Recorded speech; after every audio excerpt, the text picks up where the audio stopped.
Welcome back to Daytime, everyone. It is no secret to those who watch our show on a regular basis. We have some pretty great jobs here at Daytime, and we do truly enjoy coming to work every day. But in a recent survey, a surprising number of workers say they feel stuck and unfulfilled in their careers. Well, if you're one of those folks who would like to make a change, our next guest says he has the answers you seek. Please welcome Delatorro McNeal, motivational speaker. You're everything. You got your 5th book out now, yes, and it's called Being Caught Between a Dream and a Job. Caught between a dream and a job, how to leave the 9-to-5 behind and step into the life that you've always wanted. Now, okay, what percentage of workers in your experience would you say are unhappy in their careers? Well, surveys say 87% of Americans dislike their jobs. As high as 33% of Americans will even go as far as to say that they actually hate their jobs. Now, how does that happen? How do that many people go through life unfulfilled with their work? I believe that what happens most times is most folks, you know, kind of buy into the way that society says. Society says go to school, get a degree, trade that degree for a salary, and just kind of go out there and chase money. And I think that's the biggest problem we have in our society, is most folks chase money. They don't chase their meaning and their purpose. They don't really discover what they were really put here to do, their purpose and passion, and then go live their dream doing what they love to do. Because I believe, and I teach it in the book, that true success is doing what you love to do and finding somebody who will pay you to do it. All right, now you say we don't have to take it anymore. We don't have to continue to go through an unfulfilled career. No. But what do we do to change that pattern? The way you change it around is, first of all, you've got to discover and uncover what your life's purpose really is, what you're really here to do, what your gifts and talents and abilities are. And then you got to connect that to some career of some sort. You got to say, hey, what are my gifts and talents? What are my hobbies? What are my passions? The people that are the happiest, the people that are the wealthiest, the people that are the most successful, you know this, they do what they enjoy.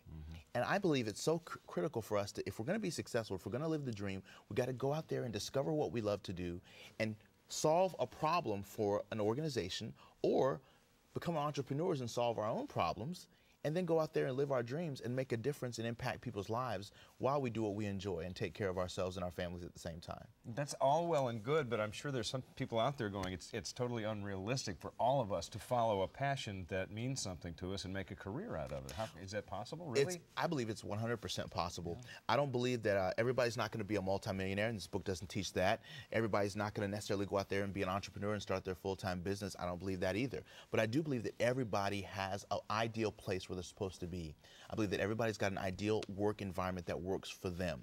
And I believe that it's finding that environment, because there's 3 kinds of jobs: dead-end jobs, stepping stone jobs, and then dream jobs.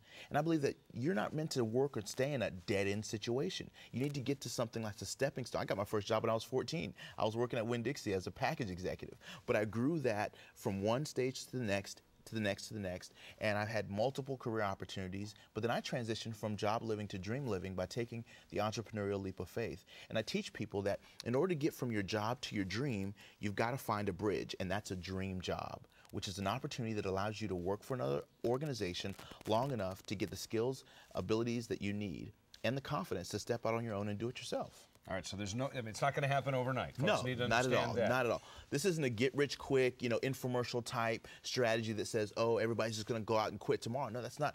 I teach in the book the Tarzan theory of transition, which says Tarzan didn't let go of one vine until he had a good hold of something else that was taking him in the direction that he really wanted to go in. My dream job for me was a career position at the University of South Florida, and I worked there for 2 years, while on nights and weekends I was building my speaking career.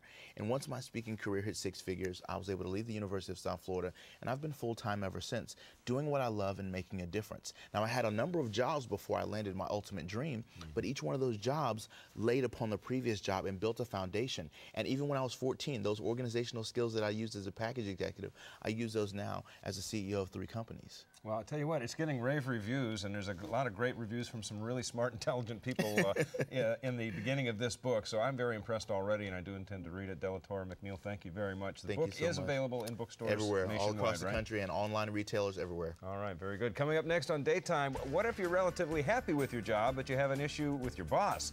Well, how to take charge and create a better relationship with your supervisor.